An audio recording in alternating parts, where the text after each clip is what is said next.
Dry Prong is a small, isolated community nestled in the dense woods of Louisiana. Small towns seem like they're safe, it's a close-knit community, and that's really appealing for people that especially want to raise a family.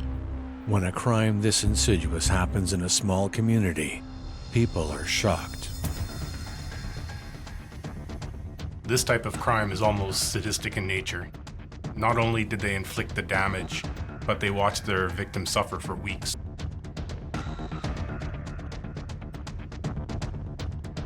Money's a very powerful motivator, and this is really just for a few dollars.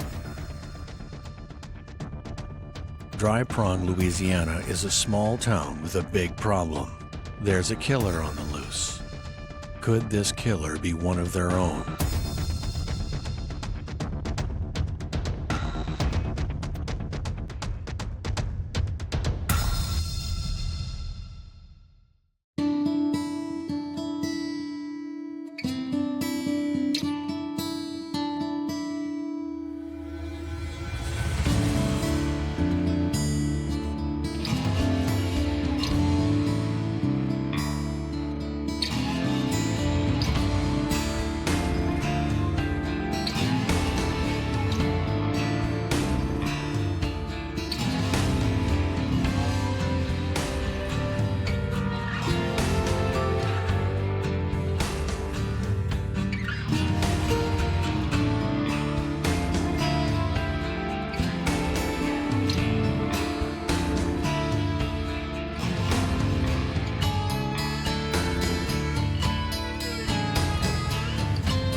Dry Prong, Louisiana, named after a water wheel that came up bone dry in the 1870s.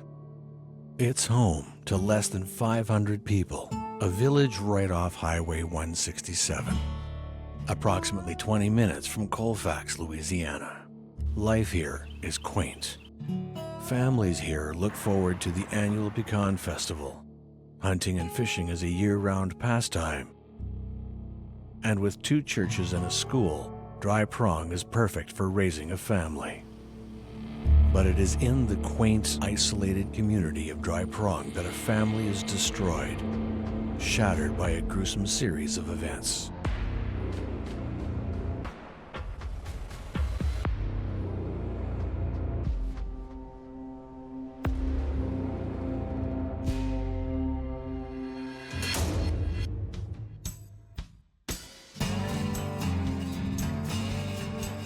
Barbara Smith is only 31 when she moves back to Louisiana from Texas. Barbara returns to her hometown a broken-hearted widow with 3 children to raise. Despite her tough circumstances, she quickly becomes a part of the community by joining the local Baptist church. Barbara lost her husband at a very young age and returned to her hometown with her 3 children. She raises her children on her own. She's known to be a great mother, a hardworking woman, and everyone in the town loves her. Barbara finds a job as a manager at a bakery and stays for 24 years until she retires, raising and supporting her children on her own. 2 of her 3 children, Dennis and Kimberly, venture off into the world, but her son, Marlon Keith, returns to Dry Prong to care for her. Marlon Keith Smith. He was well-liked and respected. He was a hard-working, dedicated employee at an auto body shop, and he took care of his mom. He has worked at the same auto body shop for 15 years. A steady, skilled, and reliable employee. Keith is a really well-liked member of this community. He's a skilled auto mechanic. He also lives with his mother and takes care of them, and both of them are really well-liked in the community. He's an auto body guy, and he has a very meticulous work ethic. People have to come to see him, and he knows, a large number of people in the community. Hard-working and personable church-going folk. Prior to the fall of 2003, Keith is spending most of his time caring for his mother, working at his auto repair shop, and basically living a very quiet life.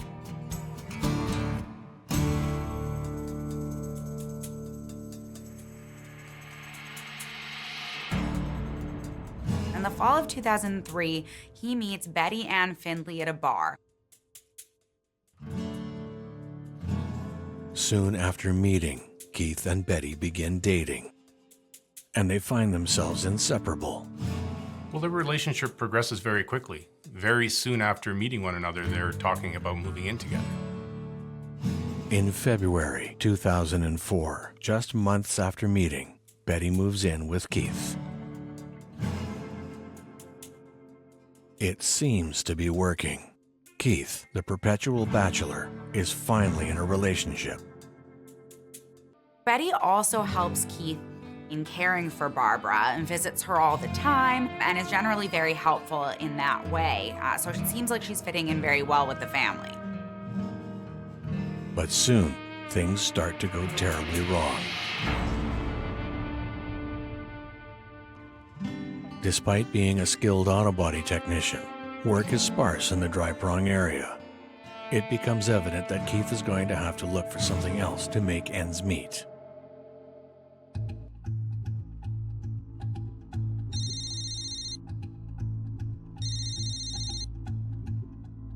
Nine months after Betty moves in, Detective Seduth of the Grant Parish Sheriff's Office receives a phone call.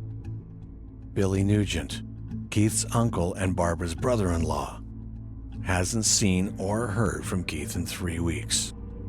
In response, Detective Seduth calls Betty. Betty explains that Keith is in New Mexico working on a construction site and has been since October. Betty tells investigators that Keith is working in New Mexico and that he usually calls to check in every Wednesday. She tells police that she'll ask Keith to contact Billy and let him know he's okay within the next few days. So Billy decides that he's gonna wait to see whether or not Keith calls and give Betty the benefit of the doubt before making a formal missing persons report. When it comes to filing missing persons reports, every jurisdiction is a little bit different. They typically expect a member of the family or a very close friend or somebody who knows the missing person very well to make that report. After speaking with Betty, Detective Seduth checks back in with Billy Nugent. Billy mentions something else to the detective, that Keith's mother Barbara has been experiencing strange medical issues.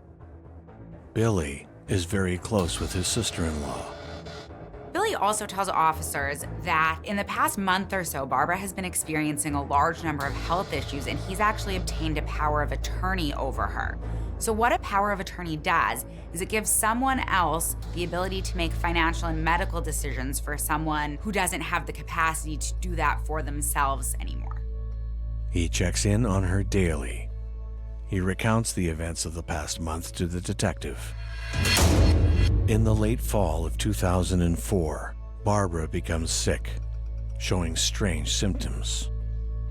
Barbara's speech is slurred and she has a difficult time walking. Over the next few days, according to Billy, Barbara's symptoms become progressively worse. Betty visits often to help care for Barbara. This is unusual for her, and they finally make the decision to take her to the hospital to get her checked out.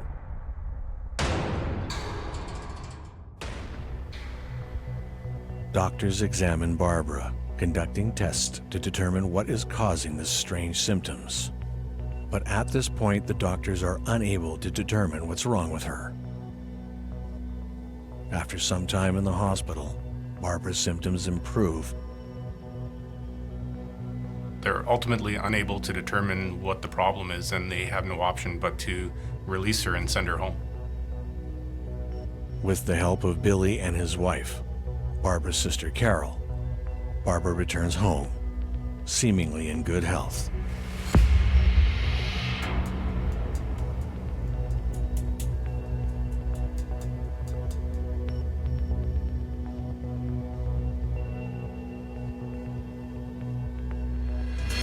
Soon, Barbara becomes ill again.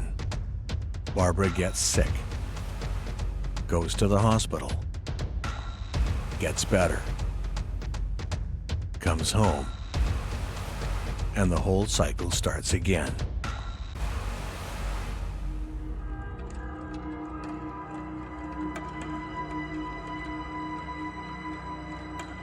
So it certainly seems like there's a pattern here. Barbara gets sick again, goes back to the hospital, and gets better again. Eventually, Barbara goes back to the hospital, and they finally run a series of toxicology tests. The results are quite shocking because it finds that she has various amounts of pills that are in her system, such as opioids, and the prescription medication that Barbara is on does not match what the toxicology shows within her bloodstream. She's a 71-year-old woman, and the number of opiates in her system is indicative of either hardcore abuse or that something else is going on. The family suspects that Betty is involved with this somehow, but actually, Betty has been under investigation for some time now, but not for poisoning Barbara.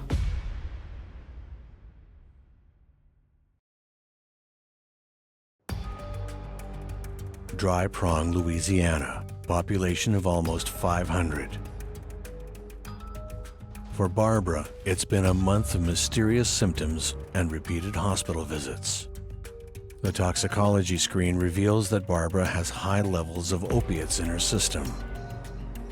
While all of these health issues are occurring for Barbara, Keith, who was her main caregiver, vanishes. Keith's uncle has informed Detective Saduth that no one has heard from Keith in 3 weeks. For him not to be returning home to assist her when she's in medical distress certainly seems strange and is very out of the ordinary. Betty tells him that the two are low on funds, and so Keith is in New Mexico working on a construction project. Keith will call them in about a week. Both Keith's family and detectives wait for his call. But Betty is already on the detective's radar for something else. There's been a report of bad checks signed to Barbara's account. This causes detectives to take a look at Betty's records. They discover that 10 years prior to meeting Keith, she was charged with multiple counts of fraud. They see that she has a history of forging checks from her place of work and attempts to withdraw money under fraudulent circumstances. In 2002, Betty was charged with identity fraud, and she was convicted and sentenced to 1 year of hard labor. A year after being released from prison for fraud, she meets Keith. So what Keith was unaware of when he met Betty was that she actually has a criminal record and has actually spent time in jail for those offenses in the past. Individually, the offenses themselves aren't overly serious. But when you take into account the fact that they are repeated over and over again, it could point to the fact that you're dealing with a serious habitual offender.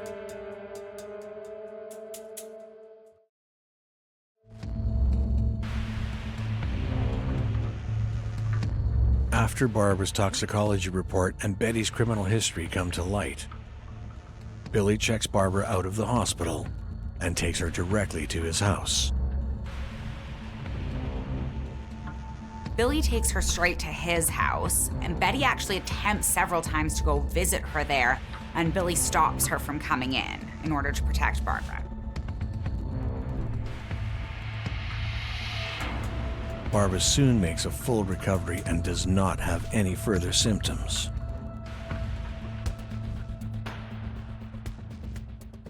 In November 2004, Barbara is going through her checkbook and discovers that 5 checks have been forged from the checkbook. She did not write these checks. At this point, investigators believe that Betty has been stealing checks on her frequent visits to check up on Barbara. Barbara worked her entire life for the little money she has. The $3,000 Benny steals from her is probably almost everything she has. The family also believes that during these same visits, Betty has been poisoning Barbara. The belief is that whenever Betty visited Barbara, not only did she obtain the checks and forge them, but she was also slipping some sort of intoxicant into her tea.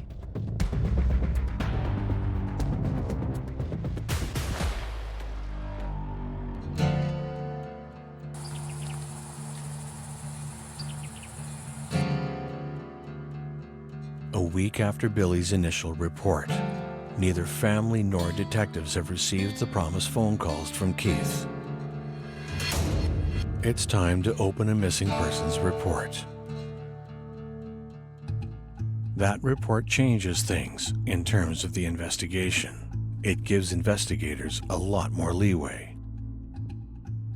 So at this time, the investigation into where Keith is and where he has been this whole time kicks into high gear. Betty has stated that Keith was out of work when he went to New Mexico to make some extra income. On November 19th, a subpoena is ordered and Betty's phone records are pulled. This entire time, Betty has been claiming that Keith has been in New Mexico. But an examination of the phone records reveal absolutely no calls to or from New Mexico at any time. Investigators had their suspicions, but now they have the proof. Betty is lying. The question at this point is, where is Keith? Nobody seems to know. 4 days after the phone records are pulled, detectives receive a tip from a confidential informant. The tipster relays the location of a possible gravesite. And for Betty, it is very close to home. In a missing persons case, when you have no idea what's happened to this person, it's very important that people come forward. We refer to these people as tipsters. They call with all types of what they think is important information, and police have to be cognizant of all of it, and they need to take it all into account. But this particular information is very specific, and it relates to what could potentially be very damning physical evidence. So in this case, an anonymous tipster contacts police and tells them that they saw a strange hole in Keith's backyard, and also testify that they saw 2 bloody pillowcases being removed from the residence. Not only does the informant tell the police about the 2 stained pillowcases, but actually delivers the stained pillowcases to the police. Detectives quickly obtain a search warrant on Keith's house.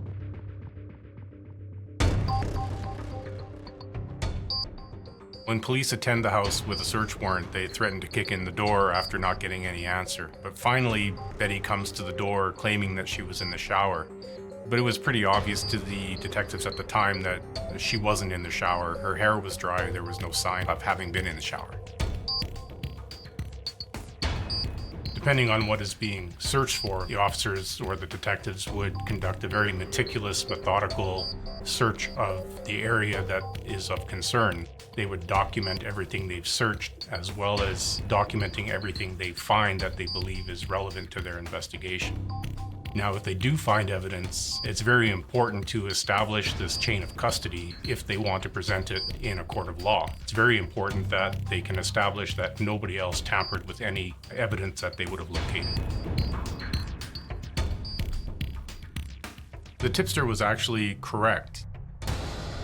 There was an anomaly in the backyard. It did appear that something had been buried back there. In the dug-up area, police notice a pungent odor. They also find a number of items, including hair and an extension cord. Betty tells detectives that before Keith left for New Mexico, he killed a dog, and she guesses that the hole in the backyard is where he buried it. Officers send the found items, including the hair samples, away for testing. Even though authorities discover what looks like a grave in her backyard, they still don't have enough to arrest her. At this time, detectives don't have enough evidence to charge Betty in relation to Keith's disappearance. However, they do have enough evidence to charge her with forgery. So at this time, they charge her with forgery so that they can at least hold her in custody while they continue to investigate Keith's disappearance and also keep her away from Barbara. On December 7th, Betty is arrested on a total of 16 counts of forgery, gathered through 2 separate investigations by 2 counties. She is taken to Rapids Parish Jail.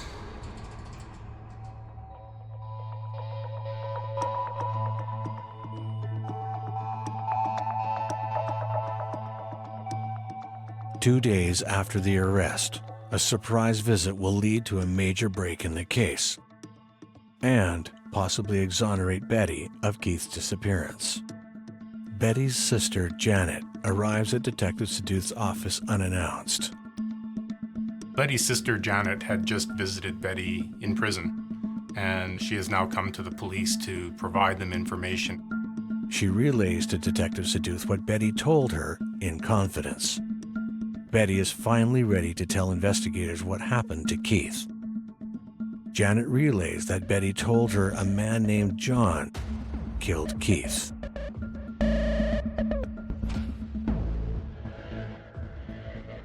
Janet explains that she, in fact, knows John very well and had been in a romantic relationship with him, as had Betty.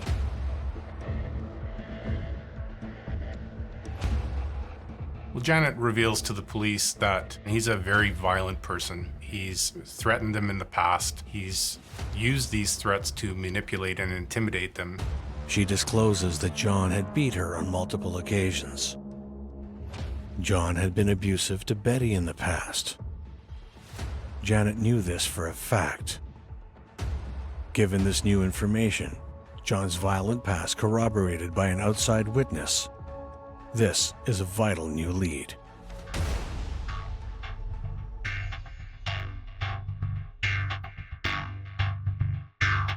Now, after the police speak with Janet, they immediately request an interview with Betty, and she gives them a full rundown of what transpired that night.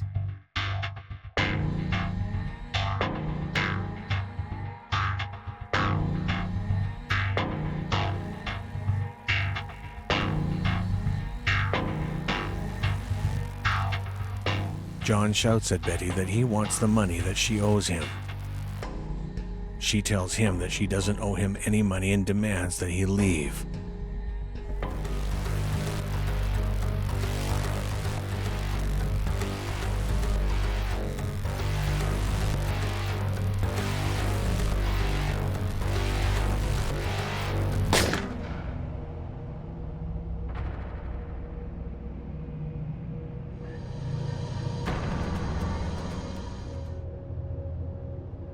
Betty shares that there was a violent altercation between Keith and John, and that Keith received a gunshot wound. When the shot ran out, Betty freaked out and ran into the woods.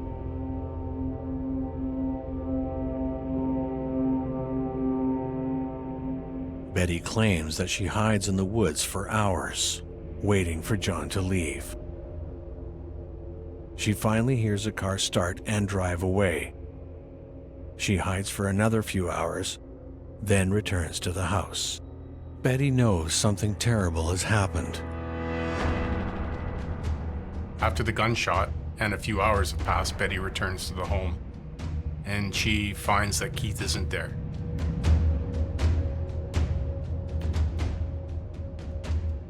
She does see blood, and she cleans it up, but she doesn't say anything to anybody. She's afraid that if she says anything, John will kill her family.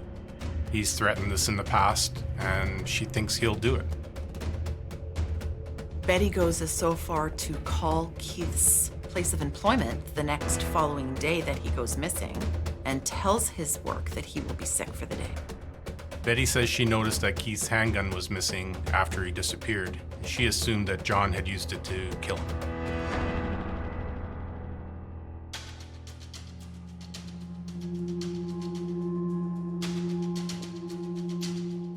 Betty tells police that it's possible that John dug the hole in the backyard while she was hiding in the woods, tried to bury Keith in it, and then discovered that the hole was too small.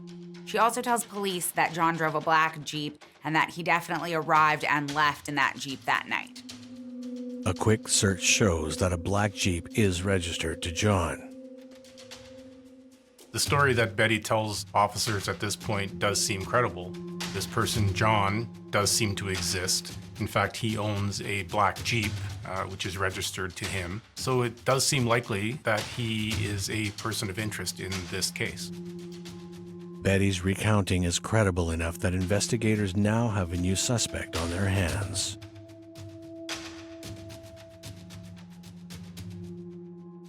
Days after interviewing Betty, Detective Montgomery speaks with John. The police go talk to John, and John tells the police that he did date Betty about 2 years ago, but that he broke up with her when he discovered that she was forging checks from his bank account. Detective Montgomery then tells John of the allegations Betty made against him. He seems baffled. He claims he didn't even know Betty was living in Dry Prong and hadn't seen her in a year. Obviously, he could be lying about not knowing where she lived, so Montgomery asks him what kind of car he drives. John says a white Ford pickup. He claims he had driven a black Jeep 3 years ago when he was dating Betty. With respect to the vehicle, he acknowledges he did in fact own a black Jeep, but that he had sold it to a friend 3 years ago or so. But his wife unfortunately had an accident with it and the vehicle was written off, so it's no longer on the road. John provides the name and phone number of the friend and the license plate number of the car. Later, it all checks out. The Jeep was wrecked 3 years ago. But Betty doesn't know that. She thinks John still drives it. When you look at all these details that John has provided, they do seem to jive somewhat with what Betty is saying, but really her story isn't adding up at this point. Betty is clearly lying to the police. As investigators shift their focus back to Betty, Detective Montgomery receives another surprise visit from Janet. This time, she literally delivers the keys to the case.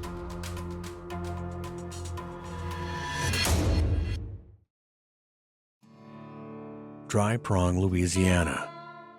The area is known for its 54-year-old Pecan Festival. Dry Prong and the surrounding communities converge on Colfax every first week in November for what's become a major attraction that celebrates pecan farming and harvesting in the area. But not everything here is idyllic. There's a new development in the disappearance of Marlon Keith Smith. Betty's sister, Janet, tells police that Betty has relayed to her what actually happened on the night of Keith's disappearance. An ex-boyfriend of both Betty and Janet, a violent, abusive man, visits Betty and shoots Keith.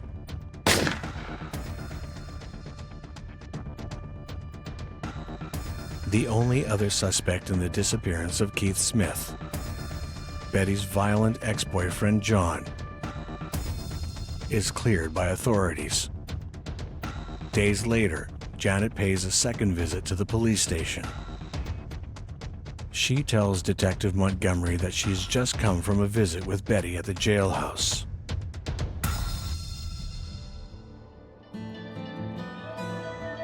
Janet begs Betty to stop lying and tell investigators everything she knows.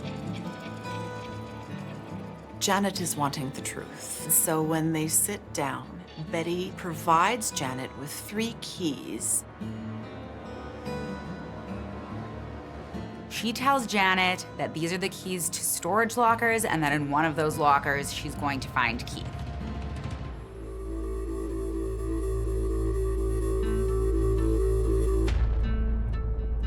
Betty should not have had these keys in prison. How she got them there, no one really knows. Prisoners often smuggle things into jail or into prison.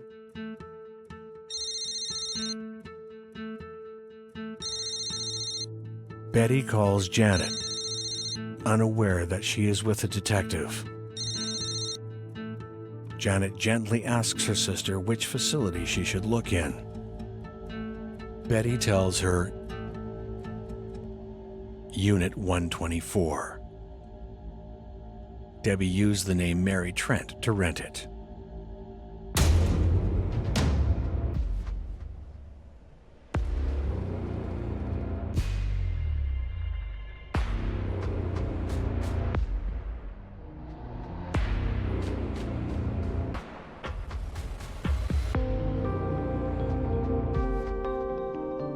So investigators seek out Unit 124.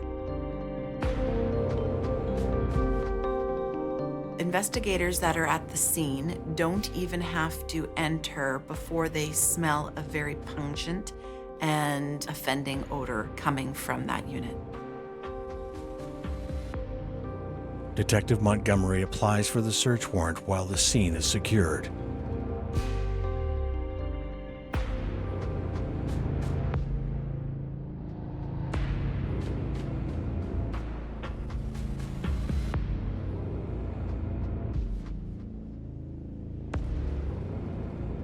In the storage locker, they find a plastic bin with some garbage bags in it. Investigators open up the bags and they find human remains, but the human remains are not intact. They have been cut up into pieces.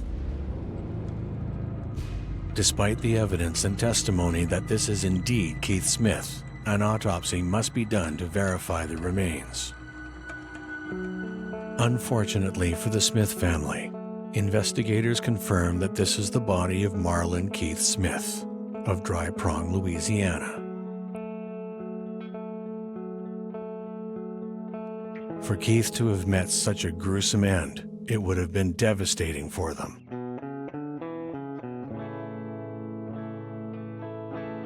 By all accounts, Keith was a good guy, a devoted son, and a hard worker.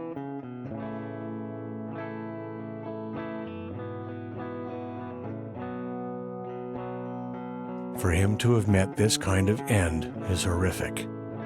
It would have been devastating for Barbara.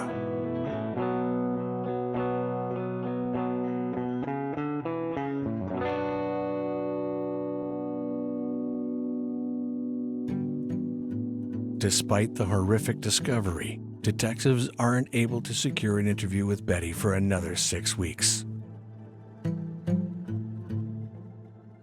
It definitely is an admission that she knows where Keith's body is. Whether or not that's definitely admission of what happened to him or that she knows what happened to him or was responsible for it is a bit more of a question. In the meantime, investigators collect more vital evidence. Detectives start to interview Keith's neighbors to see if any of them noticed anything on the night Keith disappeared. One of the neighbors tells police that on the night Keith disappeared, Betty actually came over to borrow a chainsaw, and when she brought the chainsaw back, there were traces of blood on the blade.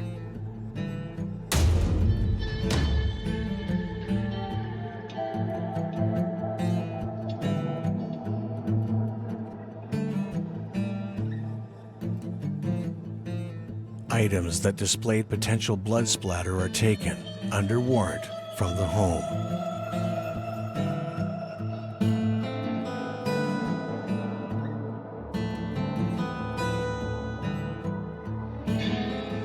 As the investigation continues, it was revealed that a prior lover and boyfriend of Betty's was given a handgun by her because she phrased it that she was fearing for the safety of her grandchildren and no longer wanted to be in possession of it.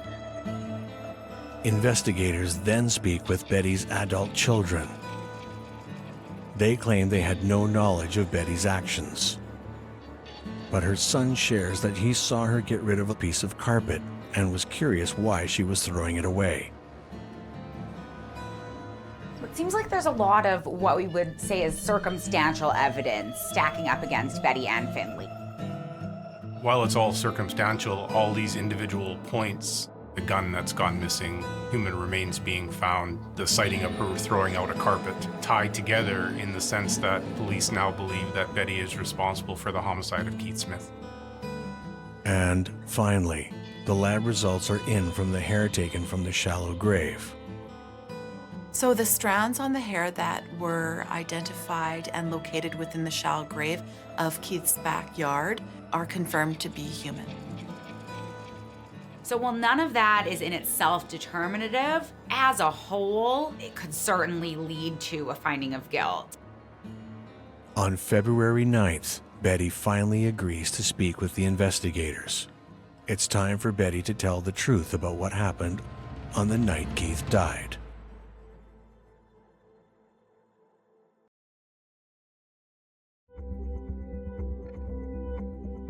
After Betty hands over the keys, Keith's remains are found in a storage facility. Further investigation has uncovered more evidence, including an electric saw with what looks like blood on the blade. Police also collect blood splatter evidence from Keith's residence. Investigators interview Betty for the first time since the gruesome discovery of Keith's remains. At this point, it's time for her to finally come clean and tell the detectives what actually happened.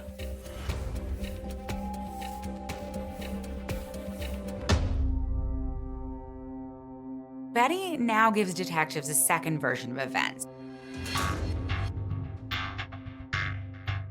In this version of events, Keith finds out that Betty's been forging checks from his mother's account. Heated argument ensues between the two of them, and during this argument, Keith grabs a gun. She lunges at him, and the gun goes off by accident, killing Keith.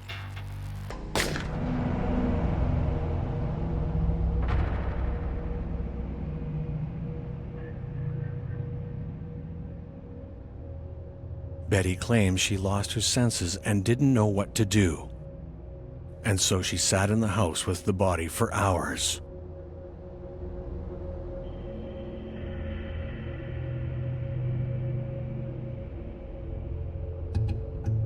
She decides to wrap Keith's body in a quilt and drags it onto the porch.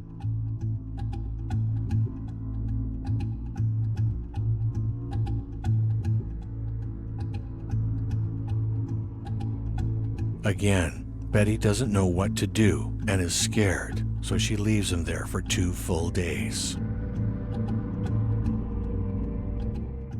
She then decides that she's gonna bury the body in the backyard.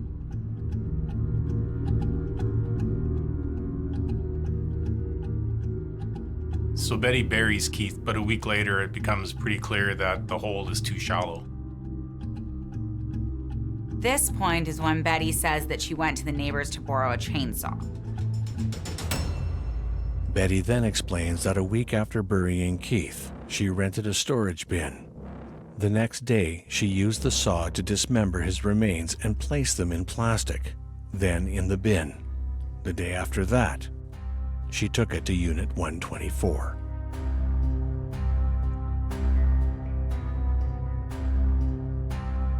On December 23, 2004, 9 days after Keith's remains are discovered, Betty is transferred to the Grant Parish Jail.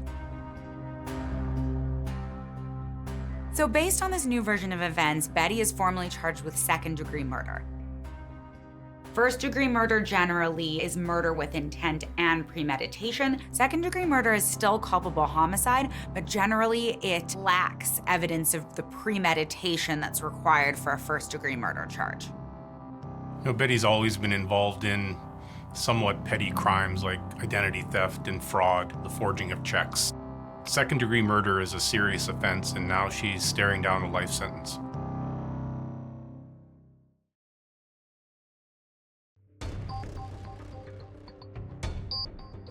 On the same day of her arrest, Betty appears in the Grant Parish courtroom, where she pleads not guilty and is denied bail on the murder charge. By pleading not guilty, Betty is saying that she wants to take these charges to trial, which may seem like a strange choice given that she's given a full confession.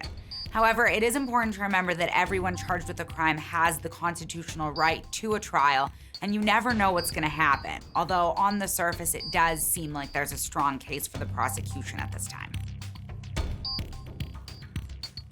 But Betty still has one more ace up her sleeve.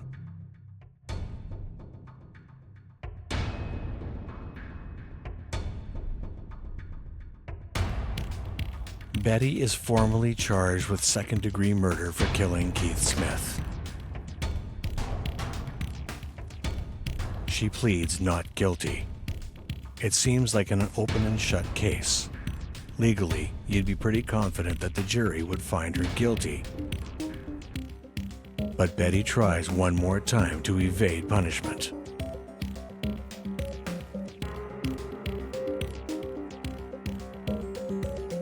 On July 11th, 2005, Betty and her lawyers enter a new plea: not guilty by reason of insanity. And what that means is that while a person is admitting to the elements of the offense, they are saying that by reason of their mental disorder, they are not culpable for the crime. At this point, Betty's options seem to be running out, and the only thing that she feels can work is a plea of insanity. But an insanity plea requires that she prove that she was not capable of making a decision at the time of the offense, and that's going to be difficult. 3 months later, Betty's sanity hearing takes place. So Betty has a hearing at which 2 doctors testify as to her mental state at the time of the incident. One doctor testifies that while Betty does have a diagnosis of antisocial personality disorder, this doesn't mean that she was unaware of her actions. A second doctor also testifies that Betty suffers from anxiety and depression, but again, these are not disorders that affect moral culpability for a crime. It doesn't take long for the judge to determine that Betty is fit for trial. But the trial never happens. Betty's pattern of criminal behavior and evidence has all come to light, and it's overwhelming. The checks that were forged, the bloody pillowcases, the borrowed chainsaw, the toxicology reports of Barbara Smith, and having the literal keys to the storage locker where Marlon Keith Smith's body is found are damning. 7 months after Betty's sanity hearing, she pled guilty to manslaughter as part of a plea agreement.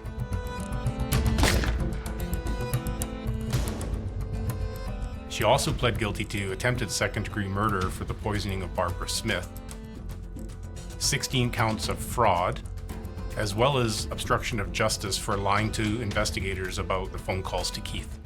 This is a long list of offenses, and they're serious offenses, so the expectation is here that Betty will spend a long time in prison. In the end, Betty is convicted of second-degree murder and receives a sentence of 48 years hard labor. Betty appeals her sentence, arguing that it was unconstitutionally excessive and that the trial court failed to consider her mental illness. But the decision is affirmed.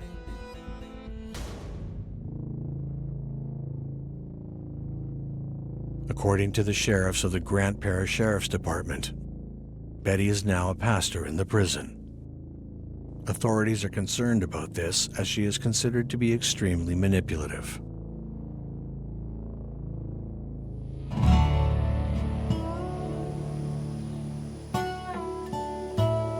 The small community of Dry Prong has to get past this horrible crime. These are things that typically happen in the big city, but here in a small community, it's difficult to get past it, but ultimately the community has to move on. Despite witnessing a horrific chain of events, Dry Prong continues as it had. It's a bastion of the quiet life, a peaceful place to raise a family and to go fishing. Sometimes the well comes up dry, as it did so many years ago. But it's still a great place to call home.